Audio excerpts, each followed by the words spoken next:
introduction.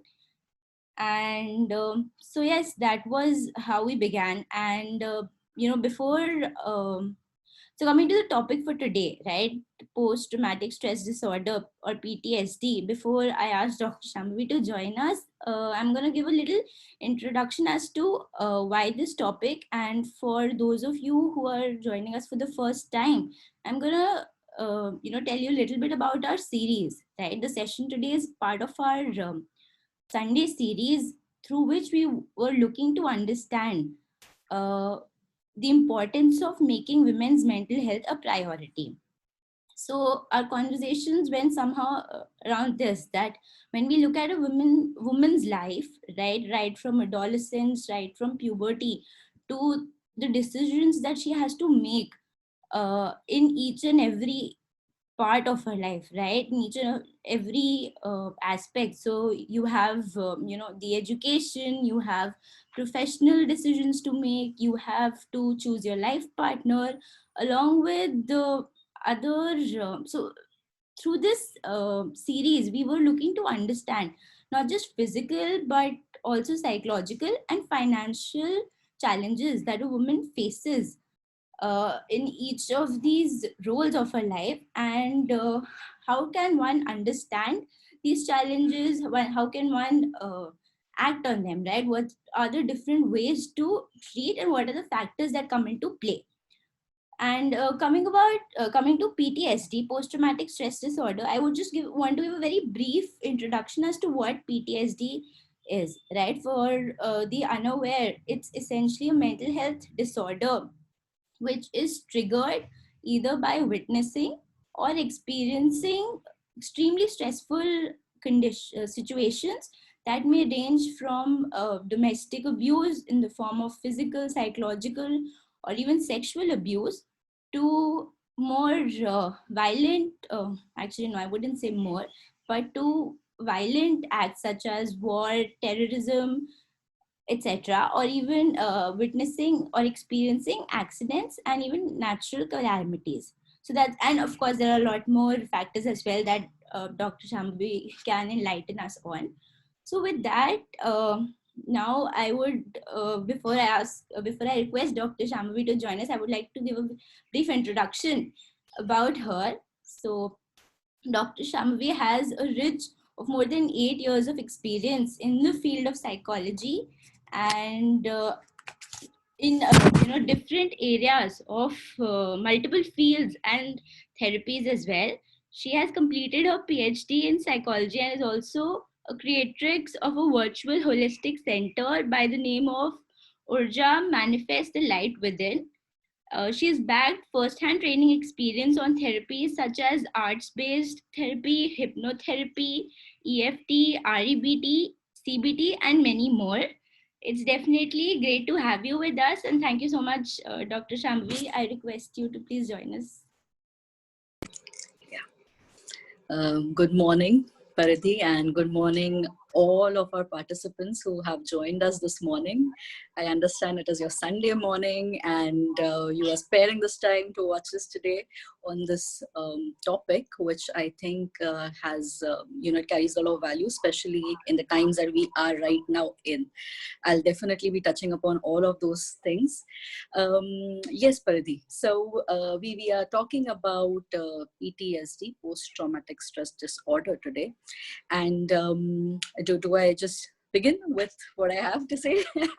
So you can definitely give an introduction, and we have a few questions that we would want to get your input on, right? Right, So right. we can get that. And as for the participants, what we can do is, if they have any question which is pertaining to the topic which is being discussed at a particular point of time, we can right? Does that work for you? Okay, perfect. We'll start then. Right.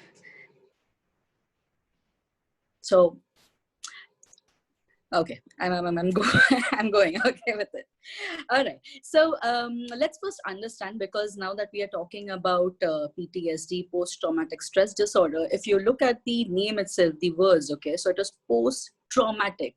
stress disorder. So definitely the word itself, the term itself makes it very evident. It is a stress and the symptoms that we experience post that we have already experienced a traumatic event, and after that the symptoms that we are experiencing. All right. So now it is a clinical disorder. Okay, it is a disorder. But before coming to the disorder part, let's first understand, because we are talking about trauma now, let's understand what the word trauma means. Okay, so let's begin with that first. So when I say trauma, like Paridhi also gave us some nice insights and some examples there, abuse a lot of times. So there are sexual abuse, emotional abuse, physical abuse, also witnessing something. So maybe you are not experiencing yourself, but maybe you are watching someone undergo that, that trauma or that abuse. At times you watch someone facing an accident, or even experiencing death of a close one. So these are a lot of events, incidences that we generally talk about or think about when we talk about trauma, right? This is how we understand trauma, which is absolutely right. I mean, it is not wrong. This is a very, very essential part when we talk about trauma. So these are traumas. But now there's another story to it, and that is say a 5-year-old who was having an ice cream which the mother had given him because he probably behaved like a good boy today. So this child was now having an ice cream, enjoying it, and probably his friend, or say even an older sibling for that matter, just went ahead and snatched that ice cream. Hey, give it to me. Now this incident can itself be a trauma. All right, because although we look at it in a way that this is such a small thing, but for that child who is 6-year-old, that ice cream could mean a lot more than just an ice cream. It could also mean my mother's love, appreciation, and all of that was just snatched away. So now when we understand the term trauma, what we need to also understand is it's a broad area. Okay, and something which we commonly assign as traumatic, like something which is very, very grave, which is definitely a part of trauma. But then there are other things as well which might seem very small, or they might seem irrelevant to us, but the person who is experiencing it can really have a very traumatic experience with that particular incident or event in his or her life.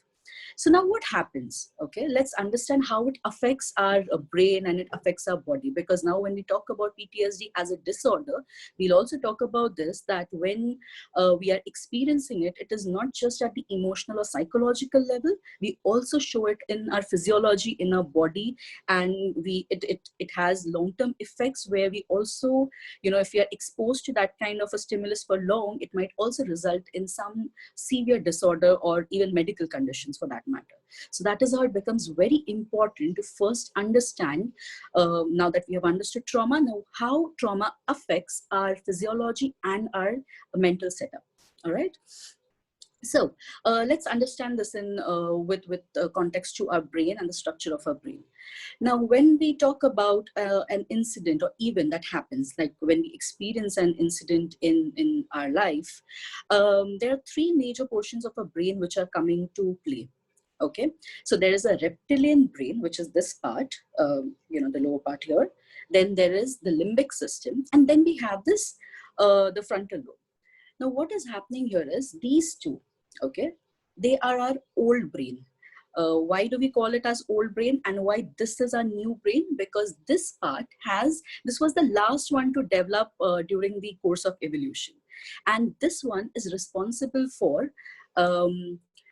analysis, then the logics, all of that is here.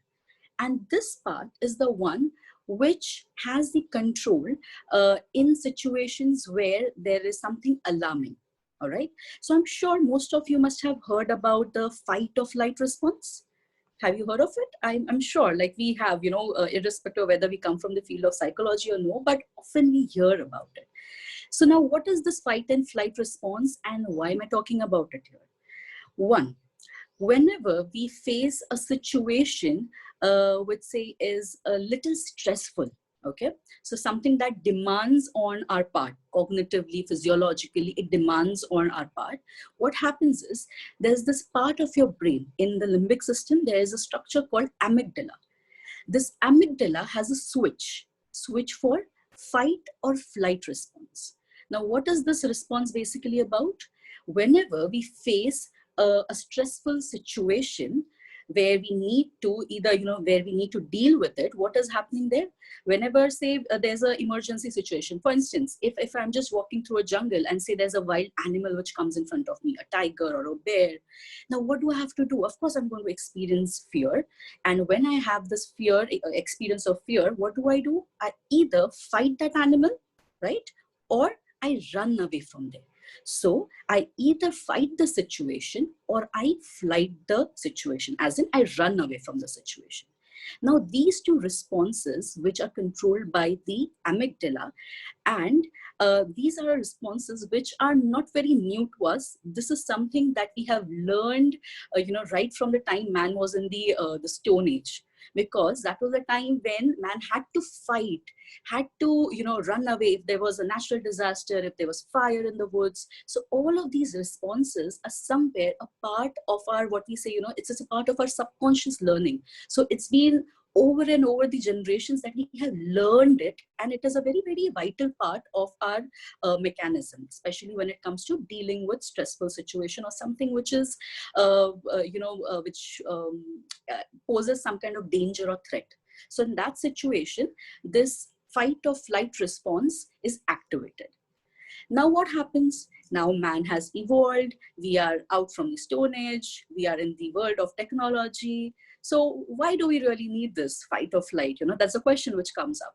Now what has happened is, all that wild animals, fire, floods, all of this has now been replaced by um, incompatible partner, say a Khadu's boss, or say EMIs. So the stresses have changed, but they're very much there. Okay. And if I have to consider the current scenario where we all are somewhere undergoing a tremendous amount of stress because of the virus and, what the future holds, so there are a lot of things happening. So this is like the new, the new phase of what as a Stone Age man we have faced. And that is how the fight flight mechanism still comes to play. Now, besides this fight and flight, there is a third element to it, which we call as freeze. Now, what happens with freeze is, in a situation where you cannot fight or you cannot even run away. If I have to give you an example here, say, I'm working for this organization. I have a really very unhealthy relationship with my boss, with my colleagues, with my subordinates, with my juniors. Maybe this boss humiliates me in front of everyone. But at the same time, I really need this job very, very badly, because maybe it's helping me pay my EMIs, the fees of my children's education, and I'm not really able to find any new job in this prevalent circumstances. So now I can't fight this person. I cannot answer back because I need this job. I can't even run away from here because it is very important for the source of income that it is giving me. So what is happening in this situation? We freeze. So when we have something, we have the stimulus which is coming to us, which is very stressful, but at the same time, we are neither fighting, we are not fighting, but we are kind of freezing. And now when we are in the freeze mode, what happens is, lot of the memories, they start getting, they get stuck in a way, they're not being processed. Now, when I talk about process, there's another part of our brain, which is called the hippocampus. And this is the one which kind of, processes. So it's if you can understand it, it is like a, say, like a system of our computer system. So how do we put material into it? It starts processing, it starts storing it. So this is what this structure is going to do. And what is happening because of the stress that we are experiencing now, the processing part is somewhere interrupted. Okay, so these are some common day experiences which we might not really term as PTSD, but they have and they do carry the potential to turn into a trauma for some person. For few people it might, for few it might not. So now there are a lot of other factors which also play a role, right from our own personality, our social support, how we have been brought up in our childhood, how many stresses have we been facing, the resilience. So there are a lot of aspects which come into play as in how we react to a given situation, right? Right. Paridhi, do I go ahead or do you have a question there with anything? Yes, Dr. Shambhavi, I think that's a great, Hmm. that's a great context to start with. So I think my first question for you then is, talking about the traumatic events that you've mentioned. Yeah. Keeping that in mind, what do you think that, can it result in, as you mentioned, right, stress, definitely, but with detrimental conditions, not just on the person experiencing it, Hmm. but also, their near and dear ones. Okay, so first let's talk about how it affects the person, uh, because we have spoken about the emotional parts. Let me also touch upon the physical aspects, right? So there are a lot of times when, like the clients that we see in a when we talk about mental health, we see clients when there are more episodes of psychosomatic disorders where there is a disorder which the client, there's a pain or there is some kind of issue which the client is showing, but when they go to a medical physician, the reports are pretty normal. So the physician has nothing to say about it. So that is where we start calling it a psychosomatic one. And what we have seen over the ages and over a period, that PTSD or say even a trauma has the potential to cause these kinds of psychosomatic illnesses where physiologically the person is okay, there is nothing wrong, but still the person is experiencing the pain, might also be showing symptoms of a particular illness. Now what happens is, when a person, say XYZ, experiences a trauma, the amygdala, the alarm system, it goes on, right? Now when this system goes on, there are a lot of different chemicals which the brain releases. One of them is cortisol. I think we all have been hearing it a lot these days. Cortisol is the stress hormone that we experience. And the main thing is that this cortisol has to, it has to be released in the system when we experience stress, and then the system actually has to naturally cool down. That is how our natural process is. But for someone who is in this constant state of, where this person is experiencing a lot of stress again and again and again, what is happening is this particular alarm system is not going off. It is continuously on. And that is how, when we talk about trauma, we also talk about three different types of traumas here. So one is acute trauma, where the incident has happened only once and it has left a very profound memory, a very profound impression. Then we have something what we call as chronic trauma. Okay, now chronic trauma is the one where this person is undergoing the same trauma again and again and again. So in cases where say it's an instance of a child being getting abused by a family member, physically abused, sexually abused. Now maybe this child is stuck with this perpetrator in the house, so the same trauma happens again and again and again, right? So now this becomes a chronic trauma where the alarm system doesn't even have time to go off.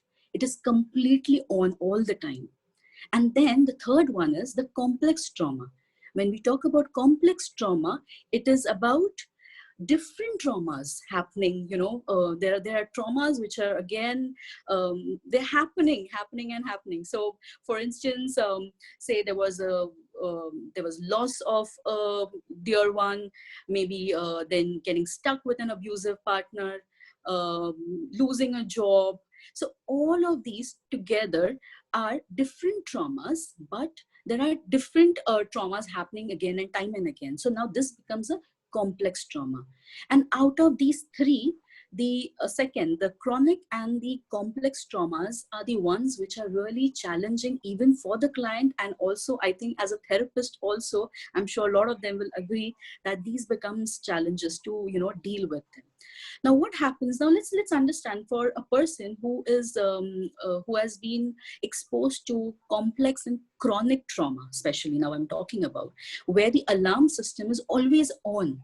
Okay, they are definitely going to be on a watch 24/7, right? So the body, it never gets time to relax. They are going to be all vigilant 24/7. So even maybe a slight sound, maybe the alarm clock ringing or something, just a dropping and utensil dropping, it might just shake them up. Right now, why is this happening? Because they are in that mode, the alarm mode, all the time. uh, and if someone is in this mode, definitely the kind of relationships they will share with people around is going to get disrupted, right? So maybe when they're talking to their partners, or say when they're talking to their friends, there is a high possibility that they might be in their own zone, looking out for what are the other triggers that might just put this system on again, or they are facing a lot of other things with PTSD, because there are a lot of intrusive thoughts, there are flashbacks happening. So there is a high possibility that one, they start avoiding meeting people. That is also one. And also, if they are with other people, like their social group, they might not be really investing as much as we do. So emotionally, time wise, all of that gets somewhere, it starts getting affected. And if this is affected, definitely it is going to have an impact on the kind of relationships these people share with other people, right? Yeah. So I think Dr. Shambhavi, we have a few questions also Yeah. from the participants. Also, yeah, just give me a moment. I'm just changing my place. Give me 1 second. Till that, you just go ahead with the question. Sure, sure. So this participant asks, how far or how strong is our willpower or our subconscious to fight the trauma in such a case, or is uh, medication the only option that we have? Okay. So the question is about how strong is our willpower and our subconscious mind, right? Right. Okay. So if I have to talk about the power of a subconscious mind, because that is all we talk about um, when we are using hypnotherapy as a therapeutic model. Your mind carries immense power, and the fact that it carries immense power, I think it manifests in the form of when we talk about psychosomatic illnesses, you can, from there itself you can understand how much power your mind holds. Like physiologically there is no problem, but at the same time your thoughts and your emotions and that memories can create some blocks in the form of a physical disorder, which actually doesn't exist. So it doesn't have a physiological origin, but it has a psychological origin. And that is where we understand your mind can play such a crucial role, very very important role. So when it comes to willpower, yes, definitely it has a very very strong role to play.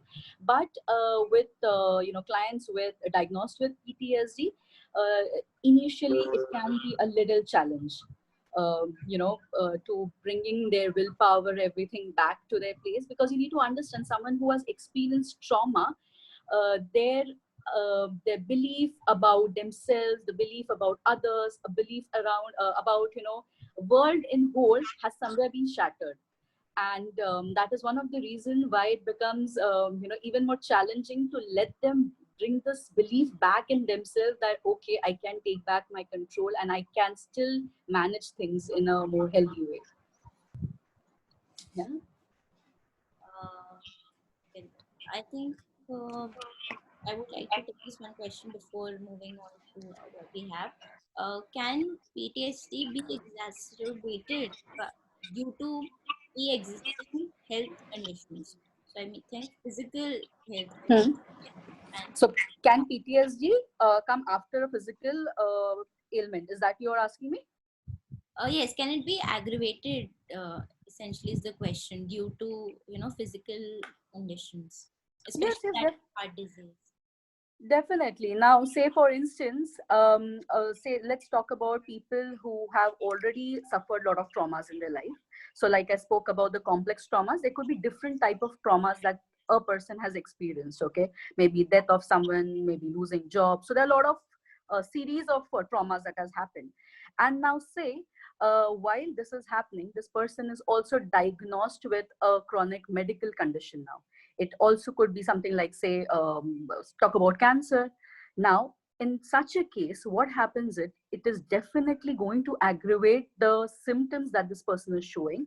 Simultaneously, there will be other things that might also happen. So when we talk about, these different things coming together, there's a high possibility that there could be again a, an overlap with other disorders, so other clinical disorders as well, which also gives a scope for clinical depression to come into place here now.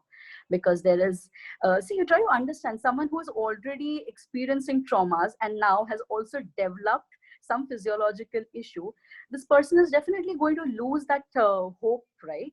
Like, what does life hold for them? And when this entire hopelessness starts coming in, it gives rise to a lot of other disorders like depression. Definitely. I think there are a couple of questions, but I would like to Yeah. turn to what we So have. I'm reading a lot of these treatment questions. Okay, so I'm just reading through a lot of treatment things. Do you want me to touch on that? I think we'll come on to that. Mm-hmm. And some of them are covered with the questions that we have, but I think since there are a lot of them, we'll eventually come to them, right? I think, Mm-hmm. Okay. right? Okay, so next my question is, how does or how do untreated symptoms or overall, untreated PTSD Mm. impact not just one's mental health but also the physical health, and especially when talking about personal relations, and since we're talking from a women's context, what do you think is the impact, especially for say, a couple or for a mother, uh, in the mother child bond? Okay. One, let's understand this. If I'll give you an example here. Okay. I'm sure each one of us has visited that fun fair when we were kids. Huh? And there used to be these games where, there is a brick which is kept in water, for some time. And now the game would be about holding this brick with two fingers for as long as you can. That is what the game was all about. Okay. So when you start lifting that brick, initially it feels like, okay, matlab, I can manage with this. But the more you try holding it for a longer time, you will start realizing that by the time you reach like even 40 or 45 seconds, that brick now seems to be very, very heavy to hold, and it becomes difficult for your fingers, and your fingers will give up. Now, if these all this like this, the chronic stress, or say even PTSD for that matter, if it is not resolved, definitely it is going to have a similar impact, like the way we are holding this. So initially it seems easy, manageable, but over a period it will start occupying a lot of your not just a physiological say uh, faculties, but also your cognitive faculties. And that is where a lot of other aspects come into play. So when we say there is memory loss, so a lot of these times, even with PTSD as well, there can be episodes of memory loss where people cannot really remember the exact details of what has happened, or related to that particular incident also, they might not remember. So there's a very interesting case. This had happened in the US, where this lady was she was physically abused, like sexually abused, not physically, she was sexually abused, and it was a rape. And during the investigation and everything, she was showed a couple of people. And she was now supposed to pick up this one person who had abused her. Now there was a memory loss, and the man she picked up on was actually the wrong person. And he also went to jail for that, for something that he had not committed. Okay, there's a beautiful series on this on Netflix, if you guys could watch it. This entire case has been documented very beautifully, like how that event was such a traumatic event for this lady, but the memory somewhere, the pieces, the way those memory, that incident was being encoded by our brain, it gets shattered. And that is how the memory impression somewhere is not very clear, and we are bound to make mistakes while recalling that incident. At times, a person might go completely blank, having no memory at all of that incident. This is how it can happen. Coming to the second part of your question, about how it can affect your the relation between a mother and child, because we're talking about women's health here. Particularly for a woman who has experienced trauma, say trauma in her own childhood, or even probably there's an ongoing trauma in the current circumstances, having an abusive partner, or say not having a very good relation with her colleagues or people at work. So these can be this can have a possibility of being labeled as a traumatic event for this lady. In such instances, what we have generally seen is there are a lot of times when the mother can have extremely overprotective nature towards the child. And there are also the other extremes where the mother as a parent is completely we say is completely neglectful towards the child. These are the extreme reactions what we find. Also, there are times when there could be both of these can be happening together. That means at the same time, this parent might be protective about the child, but might miss out on instances where there was a possibility of danger. So that is something that is being very conveniently been just looked over. But at the same time, something which doesn't require too much of attention, there this mother can be overprotective. So these are kind of reactions that they get very explicitly expressed in this mother-child relation for someone who has experienced trauma, right? Yeah. So now this is from the context of a mother, of course. Dr. Shambhavi, I think there's been a lot of questions about the Okay, I'm going to put the fan on. The series that you had mentioned. Could you please mention it? Yeah, I will send you the name. I'll definitely send you the name right now. Honestly, I don't recall it. Okay, so I'm in the zone of this webinar right now. I might not remember the name. I will send it to you. It is there on Netflix. Okay. To all the participants, we're not sure currently, but definitely we will, communicate after connecting with Dr. Shambhavi. So, moving to the next question, talking about, we've spoken about different ways in which PTSD manifests, right? Right. Right. I mean, different ways and in different relationships. So, my question then is that, talking about treatment and isolation, and this is going to be a very specific part, you can definitely elaborate on it. But arts based or music based therapy help in, healing PTSD? Okay. Yes, one, it helps. It definitely helps for people who have undergone trauma. And now there are various reasons for which we recommend, and we also make use of these, therapeutic modalities. Why? Now, when you talk about art, just hearing the word art, or say music for that matter, what kind of memories surface up for you and me also? When you think about art, it is always related to something which is more fun, which is creative. So there are all these good memories that come up with art, right? And art, in some way or the other, also helps us to create something out of the body. Now, with people who have undergone trauma, what we always see is there is a disconnection with the body. Okay, and that this is where the art therapy can play a very a very beautiful role, where everything that has been where the disconnection has come can now be put down more creatively outside the body. And also this art space in itself is it is a very non-threatening space, you know, where you're not really talking about the trauma directly. You're not revisiting those memories. So you're giving this person a very safe space to just come up with, whatever they want to talk about in that given session. Also, with art therapies, or if you talk about music therapy, because when we talk about arts therapy, arts based therapy, it is inclusive of a lot of different therapies. So it might include drawing, sculpting, it might also include dance movements, it might include storytelling, music, rhythm. So there's a combination of different therapies that we bring into a therapeutic setup when we talk about arts based therapy particularly. A common example, if I have to give you, so what happens with people who have experienced trauma, there is a possibility where this, confidence in oneself, believing what are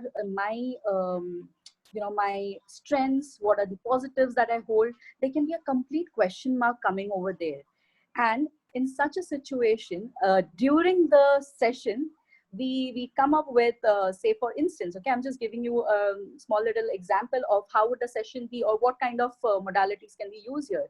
So we might just give them some newspapers, scissors, and they are just coming up cutting some pictures, their collages. So they're trying to make collage of lot of different things which might now mean, these are my strengths, this is something what I have.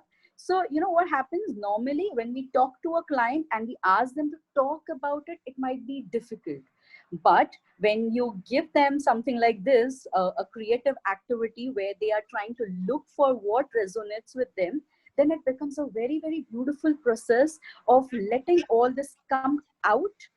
And also, because now it is coming out on paper, there is this sense of, this is going away, it is going out from my body right now. So that is where again it plays a very beautiful role when you bring in arts based therapy.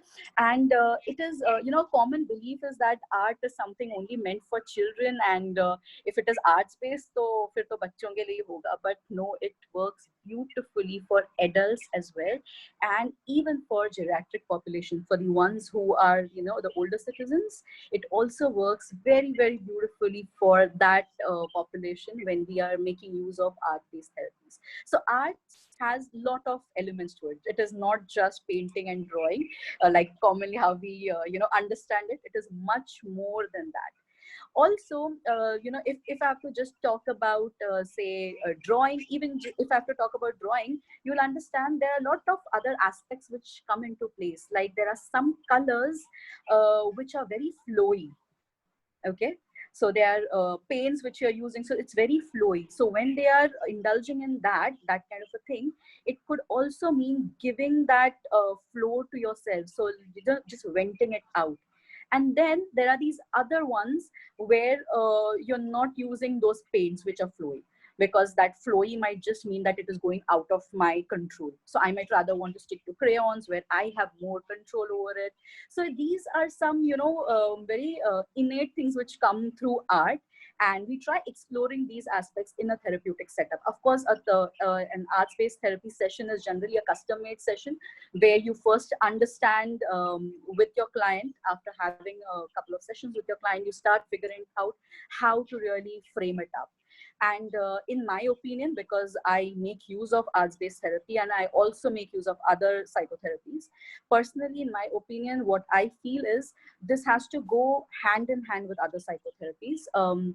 I don't simply use arts-based therapy. I use it along with other therapeutic models. So it becomes a beautiful process rather than a tool to reach a goal. So, that is how we look at arts-based therapy. It is a way to reach, it becomes a way to help this person navigate through the issue rather than using this as a goal-oriented, tool. Definitely. I think you've given such a nice explanation that I've been getting a lot of comments in the chat section. If we could work around a art therapy session with you, I think we're getting a lot of requests for that. That was a wonderful explanation, and I think somebody has also rightly uh, collated the answer and mentioned it as well, that art is not just restricted to coloring and drawing. There are several other layers Yes, involved as well. Perfect. absolutely. So I'm going to now move on to my next question, which is again about therapy. Do you think cognitive processing therapy or EMDR therapy are effective treatment techniques when it comes to PTSD? Absolutely, absolutely effective therapies. Let me talk about them independently because they are two different therapies altogether. Okay, the first is the CPT, right? The cognitive processing therapy that you're talking about. I'll tell you the rationale first on which this particular therapy works. Now, the rationale here is the belief this person, someone who has experienced trauma, holds before the trauma, and the belief or say the information this person holds after a trauma. Between these two, there is a point where they're stuck, which is called a stuck point. Okay, and this is where the entire issue is. So with cognitive processing therapies, the entire the aim somewhere is to process this by bringing in a shift. So commonly what what we do in CPT is, um, uh, often we ask the client to write down the incident the way they remember it, the way it had happened, or the memories that they have. They will write it down exactly the same way. And now we ask them to verbally read it out. Okay, so they'll be reading it out again and again, not just in a therapy setup, but even when they probably are by their own, when they go home, they can be doing this. Now again, there was this movie, okay, I'm sorry, I don't remember the name right now, again a Netflix originals, but all I remember, it was produced by Priyanka Chopra. Okay, so in this movie, it is the protagonist, she's a lawyer, and she is the one who has undergone sexual abuse as a child, not child, but during her adolescence. And this particular therapy, if you want to see how it works, I remember the therapist had used this therapy module in that movie. Okay, so now she would ask this client to write the same incident every day. So every day the client is writing it. Initially, of course, it can be a trauma in itself, because you're reliving those moments, you're writing it down, you're remembering all of that. But the entire the agenda here is, the more you keep doing it, the strength between that the emotion and that event somewhere kind of fades off. And the more you keep repeating it, it also becomes a very monotonous act. Again, there are a lot of things which can come up here. There would be some therapists who would feel this is not the way to do it. There would be few who think, yeah, this is the way we do it. So it all goes as per what you feel as a therapist, what works best for your client. Please go ahead with it. And this is something which I yes, Firebrand, thank you so much, Natasha. She has just given the name of the movie. Yes, that was the name of the movie. So this particular CPT is what this movie has put out in some way or the other, so you can have a glance at it and understand how it works. It works, definitely it works. I wouldn't say it doesn't work, but it is at the at the it is a therapist call. I personally feel how you want to go about it. It also depends on which therapy modules you as a therapist want to use. Yeah, because of course we all have our own preferences somewhere, right? Then coming to the second part of it, that was EMDR. EMDR stands for eye movement desensitization and reprocessing. Okay. Now, the rationale here is, when a trauma happens, like a traumatic incident happens in one's life, the information that is coming, yeah, so information, whatever, in general also, the information that we receive is processed, and now it goes to our memory bank. That is how it works normally. With trauma, what happens is, when the incident is happening, because as I remember in the earlier part of the session, I explained the parts of the brain. Now, when a trauma is happening, the part of the brain which is responsible for actually documenting it just takes a halt. Okay, even this part of the brain which is related to analyzing, dissecting information and all that, takes a backseat. The only ones which are now very active is, one is this, the old brain and the limbic system in that. So that is how your all those the emergency system is on, right? So it is the sympathetic nervous system which kicks in, and all your adrenaline and cortisol and all of that is happening. So what is happening here, because of all this, this system getting activated, this memory, like not the memory, the information which we are actually receiving is not getting processed into your memory in the correct way. And a lot of time, even there are distorted encoding of this information, and that is how you will see they come out in the form of nightmares at times, or you're sitting somewhere, something just triggers. Why? Because that memory has not been completely processed. Now, EMDR is based on a rationale where the eye movement plays a very crucial, like it's an important part of this therapy, and that is how the name is eye movement desensitization. So they're using your eye movements where they will be, this will play a role in processing this information which was stuck in this one part of your brain. So basically, they are processing it so that it now goes into your memory bank and doesn't get stuck there. A very, very, very effective tool, especially for trauma. So a lot of times we recommend our clients who have a history of trauma to undergo EMDR. It is a little, I wouldn't say lengthy. I think all therapy sessions, they are somewhere between like 10 or 12 sessions, right? So even this one takes roughly around 12 sessions. And the client and the therapist together actually frame it out, like how they are going to go about it, right? So yes, EMDR, very effective therapy module when it comes to trauma, particularly. Thank you for that. I think I've also seen a couple of questions. So, Dr. Shambhavi, then my question is, since we're also talking about therapy, are there other tech? Am I audible? Yeah, you're audible. It's just the fan around. No Yeah. worries. So my question is then talking about treatment, right? Would you suggest, or would you recommend other therapies? Because I've got a question with respect to hypnotherapy or Swiss therapy as well. That when it comes to resolving trauma, what are your thoughts on that? Okay. Uh, when you practice all of these, picking up on what's your take becomes very difficult. It is like asking which one is your favorite child. It is as complicated as that. Okay. So all of these therapies work, and they are efficient in to serve the purpose. When you talk about hypnotherapy, yes, hypnotherapy is equally effective and a very strong therapy module. But there's a different clientele who wants to go ahead with hypnotherapy, and there's a different clientele who wants to go ahead with the psychotherapies. So a lot of times, like how I have experienced it in my professional journey, people who have read at some point of time Brian Weiss, or people who have watched those episodes of Ras Pichle Janam Ka.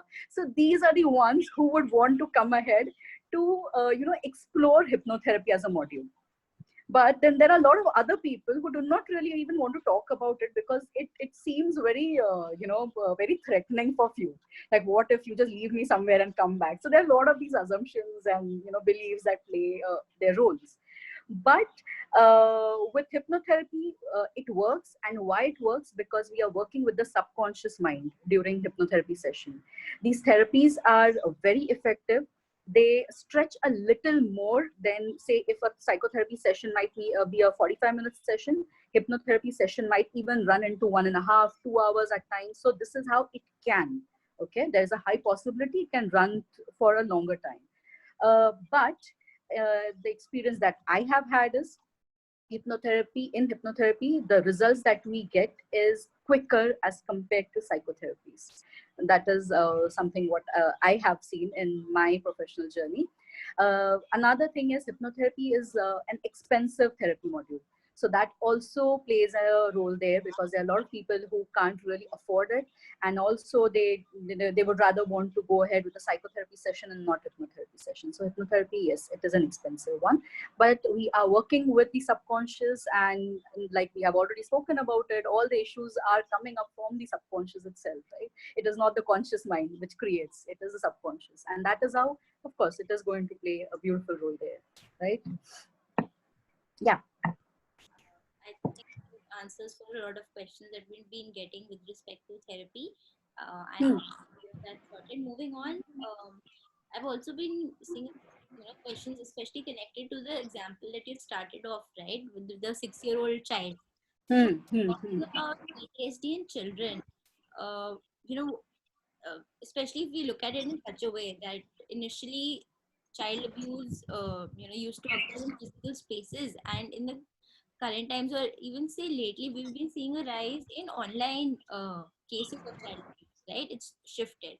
So Absolutely. keeping that in mind, how do you think it impacts the mental health of children, and also impact their adult life?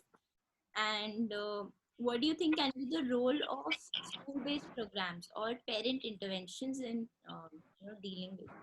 Okay. Okay. All right. So I will go one by one with these questions. One, we are talking about abuse or traumatic incident event in a child's life, right?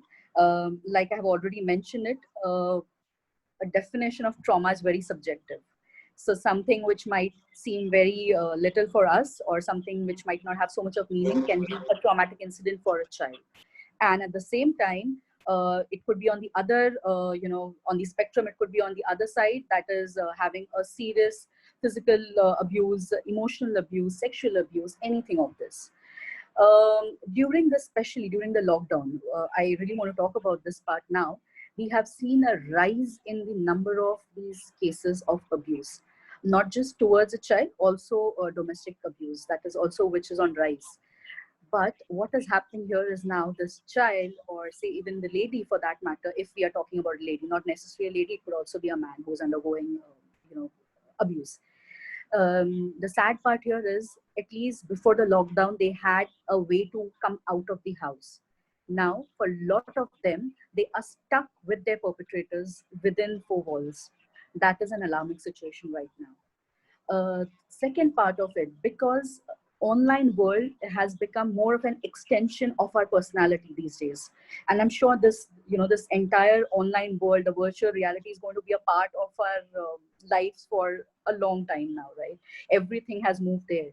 And in this particular era where technology is becoming a part of your identity, for a child who is still in that process of developing that identity about himself or herself, like who am I, what do I like, what do I dislike, who likes me, what would I want to become when I grow up. So all these questions are being addressed by, say, children, adolescents. So this is the age group that I'm talking about now, with everything moving to virtual screens. So earlier, yes, I know they were people say they have always been addicted to the internet, or what the big deal now, they're also studying online. No, there's a difference, because earlier when they were on the screens, at least parents or the significant adults had some point to make there, like, oh, you have been using too much of screen, get off it. But now what is happening, because even the education has now moved on to virtual medium, that has just given them some immunity for it. And in such a zone, even parents can't really go and complain about it, that you are on screen for long, or what are you doing. So it is generally the answer comes up from, like, oh, I'm completing a project, or say I'm working on something which assignment my teachers had given. So it is becoming a bigger challenge even for parents to understand, are they really studying, or what else are they doing now. When they are spending excessive time on the internet, on the screens, they are also prone to be exposed to certain elements in the society, and especially now on the virtual media. What can these be like? Coming across strangers, or even people they have known. So requests related to anything related to sexual material, exposing them to some implicit material which is not appropriate for their age group. So these are the kind of areas that we are looking at. Also, now there is another aspect to it when we talk about emotional abuse. Say now this child is a part of a WhatsApp group, and everyone is talking to each other, and this particular child is not getting acknowledged, or no one is paying attention to what this child wants to say, there is a high possibility this child might also perceive this as a traumatic event, where no one is even giving attention to me. Everyone is talking to themselves like their friends, and they don't like me. So there are a lot of these things which can come up. Okay, and there's a subjective element. Okay, whatever I'm saying right now, please understand this is not like black and white. There is always possibilities of it happening and not happening. So do not really feel that this is it. Okay, so this I'm talking about a lot of possibilities that can happen in the virtual space that we are talking about. Then the question that you came up was about can school play a role, right? Yes, school. Definitely. In fact, school will definitely play a role here, because in my understanding, I think besides just having these online classes, there is a dire need to have sessions, particularly on cybersecurity, how much of it is good, what is wrong. So, instead of just telling them what is wrong, don't do it, and do not do this, do not be on net for so long. Instead of this, if we could give them the rational aspect of what is right and what is wrong, the generation that we are having today is much, much smarter than what we were in our times. Okay. And also the fact, because we did not have these stressors, the kind of stressors which they are facing these days. So we cannot even technically, we shouldn't be comparing ourselves to them. And that is how there is a lot of maturity which is coming before age as well. And that is how I personally feel, if we are able to give them that knowledge of what is right, what is wrong, they will themselves be able to manage lot of these environmental stressors in their own capacity. That is what my understanding is. We should stop believing and assuming that they are just small little creatures there, do not understand, and we are the smart ones. No, they are much smarter than us. And if we give them that rational aspect, they will be better able to manage all these things. They will be better able to understand what is to be labeled as an abuse, what is sexual abuse, what is emotional abuse. So if someone is using certain kind of words or certain language online, it is wrong. What is right? What kind of photos can I share? What am I not supposed to share? So all of this information, I think if it could come from school authorities, or say from and from the educational point of view, the absorption will be different as compared to when the parents say. Definitely, parents have a role to play. I wouldn't say that it is not, but I think when parents go on with it, parents will have their own emotions into it, and a lot of times what the point has to go stays aside, and then there are a lot of other things. तुम तो कुछ सुनते ही नहीं हो, तुम तो ये नहीं करते हो, वो नहीं करते हो. So the point remains aside, and the other things come into place. And so I feel schools can have a very important role, and there should be programs related to this: cyber security, cyber health, what is good, what is wrong. Again, a school counselor will play a very, very important role there. So bringing a school counselor into a place where children should have an access to a school counselor, especially in the time that we are today, where we are collectively facing a trauma, not just at individual level. We as a society are facing trauma right now. That was a great way of explaining, Dr. Shambhavi, that especially for the parents, who are listening, do not, I think the takeaway then remains that do not underestimate your children. Okay, before I move on to the closing note, I think we're also running beyond time. I have a couple of questions that I would want that I'm going to be picking up. So my first question is talking about treatment. What do you think is the role of medicines, and can it be used to treat PTSD? Okay. Medicines are given for PTSD for, I'll tell you the reasons why it is given. Because a lot of time, people who are diagnosed with PTSD have a problem falling asleep. So insomnia becomes a problem for them. Also, there is a possibility that there's an overlap, so comorbidity with clinical depression. And now clinical depression is about chemical imbalance in the brain. So generally, the salts that are given, so what we're talking about is medication here, what we give to a client who has been diagnosed with PTSD, the aim really is to work on this. And medications can't completely, help them process these memories, or say, when we say these nightmares, or say these memories, flashbacks. So the medicines are not really given to cure this, but the memories are given to cure the other part. which includes insomnia or say clinical depression. That is how the medication is given. And of course, when, if the person is sleeping properly, I think they will be more receptive to a psychotherapy session. Someone who has not slept might not even understand what you're talking to this person, right? So that is how this has to go together. You have to consult a psychiatrist. Besides, you have to seek therapy as well. Moving on, I think there are more questions.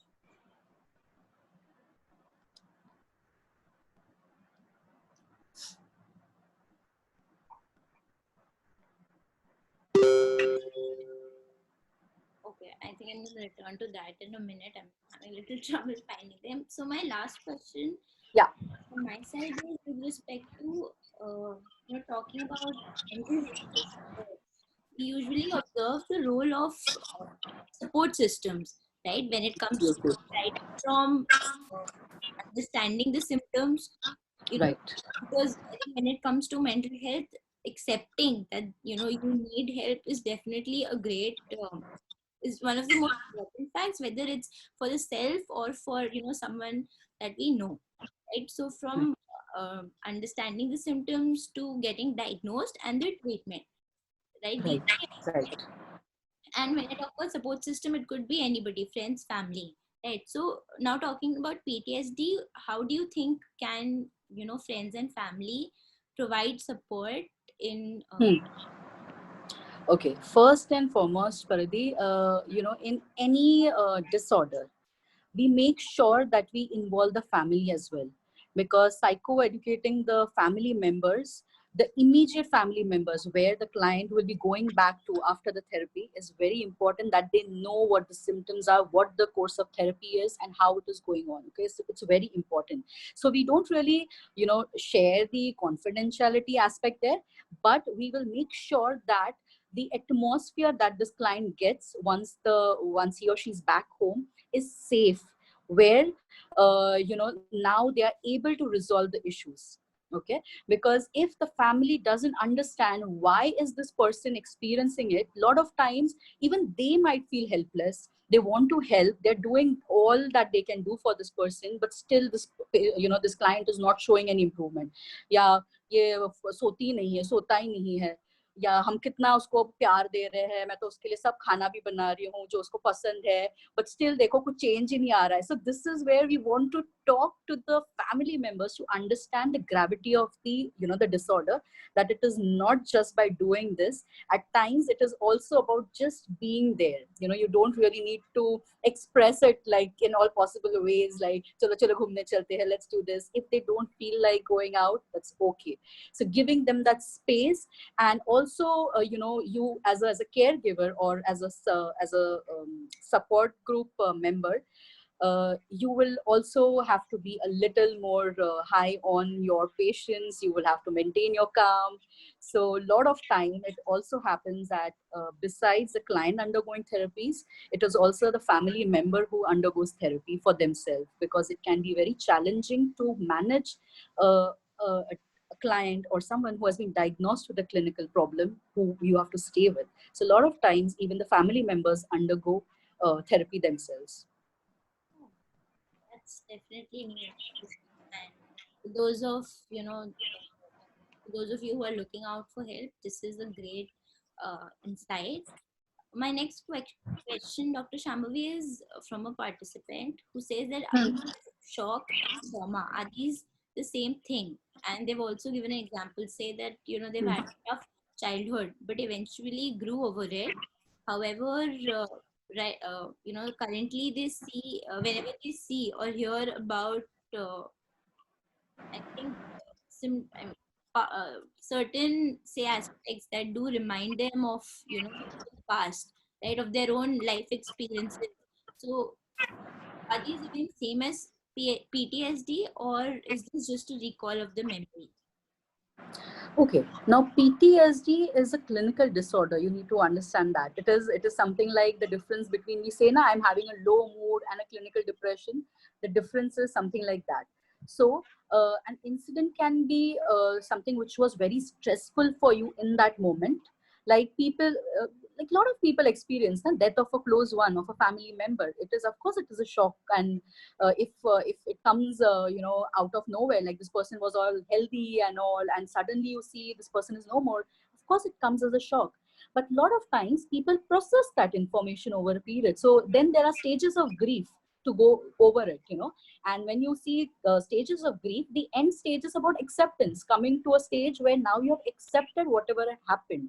So that memory could be an unpleasant one, but at the same time, you have processed it. What happens with PTSD is the processing becomes a problem.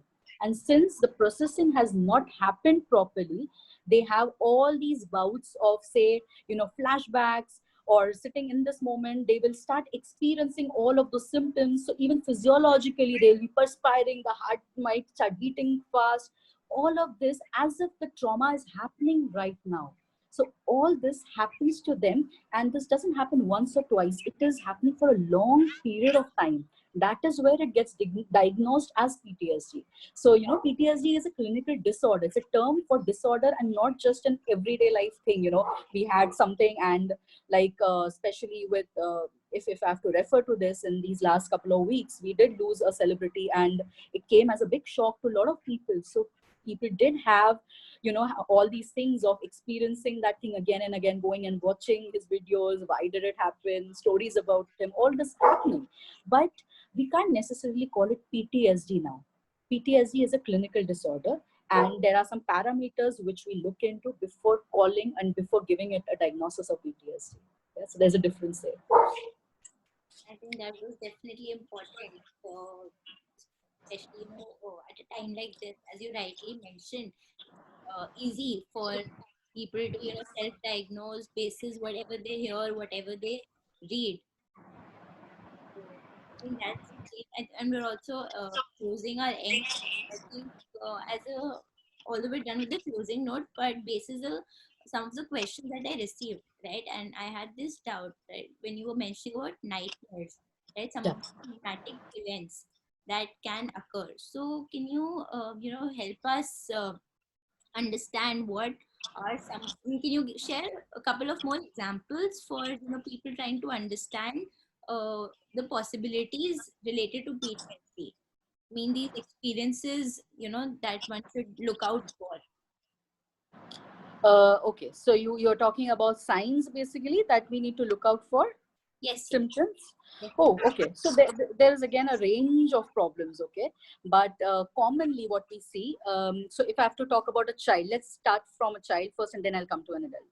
So if it is about a child, a lot of times this child might start regressing to a previous age. So, if this child is 5 or 6, might want to crawl, try to act like a baby, bedwetting, enuresis, what we called as. So passing urine or even motion for that matter in the bed. This is another sign. Also, there are times when this child might engage in more aggressive behaviors, and this can be a sudden change which has come over. It is not a gradual change. So when it is a gradual thing, we say, okay, the child is growing up and maybe there is, all the hormonal issues and everything. But this change is sudden, which has come over after some incident. So that is where you need to understand there is something which is bothering this child. So a lot of times children are not really able to express that something has come up as a trauma, but these are the signs that you could look into. There could be a change, sudden change in the way they were sleeping, sudden change in the way they're eating. They might not want to go out, play around, not play with their particular friends. Also, there could be a couple of triggers which might just kick into this situation. For instance, say for instance, this child was being sexually abused by an adult who used to wear a red tie. Okay, so now every time this man would come home, or say in any setup where this person is sexually abusing the child, now this person wears a red tie. Now this red tie in itself can become a trigger. So every time this child just looks around and finds something, a red tie or even a tie or just the red color, and something just changes, like the physiology, the emotional state, if this brings a change in this child, now these are certain cues that you will have to look into. If something, this child was not really triggered by this stimulus in the past, what has happened that this is now getting, it is triggering these emotions. When we talk about adults and adults having these kind of, if they are experiencing PTSD, again, insomnia, yes, having problems sleeping, falling asleep. Two, there could be aches, body pains, which do not necessarily have any physiological base. Three, there are these flashbacks of incidences that have happened in the past, just have, sitting and something just triggers and they are experiencing it in that moment. Again, the food habits, not socializing, all of that is happening. And there is this one more point which I'm trying to recollect right now. Yeah, but yeah, this is having difficulties with relationships as well. First probably earlier this person was more social, would want to go interact. All of that has now come to a halt probably. Now this also qualifies as a, a potential symptom of PTSD there, right? So yes, these are few, and then there are a lot of them. There are these parameters by which we go. So yes, it is again a very intense thing to get into it. But yeah, these are a couple of things which you should look out for, especially if there's any sudden change. Always remember this comes suddenly. There is no gradual change which has come over. Okay, there's a sudden change, and whenever there's a sudden change, there is always some issue, some blockage which you need to work on, either children or adults or even older people, all of this. Noted. Yeah. We thank you so much. I think now we're gonna close this session, and you've given us a great, aspect also to close on. So for all the viewers, I think to sum it up, it would just be that whether it's in the case of the self, or if you notice or if you observe the some of the signs as Dr. Shambhavi has pointed out, please look out and be sympathetic, practice empathy, and definitely reach out for help. And we've taken all the we've shared the feedback link as well in the chat section. So for any further questions, for those of you who've not been able to take the questions, we will definitely get back to you. We'll get back on the name of the movie and Oh yes, there are a lot of things that I'm reading about the Netflix movie. I'll send the link, the name for sure. perfect. So I think that now brings us to the end of the session. We've had a great session understanding PTSD and what challenges it brings, and also understood some of the ways in which you can access treatment. So thank you, Dr. Shambhavi. Thank you for Welcome. the session with us. We'll definitely be reaching out to you for the arts based some of the sessions. We've been getting a lot of requests for those. Yes. So I would like to thank you from the entire team, and we definitely hope to connect with you soon on another session. Welcome. Thank you And so thank you for being a wonderful host, Paridhi. Thank you so much. thank you so much. So we will take your leave to all the viewers. Thank you for taking your time out. Once again, we've shared all the links, and we will reach out to you via email. If you would like to get in touch for anything else, then please do message us anywhere from social media to email, whatever you prefer. So that brings us to the end. Thank you so much, and have a good day. Bye bye.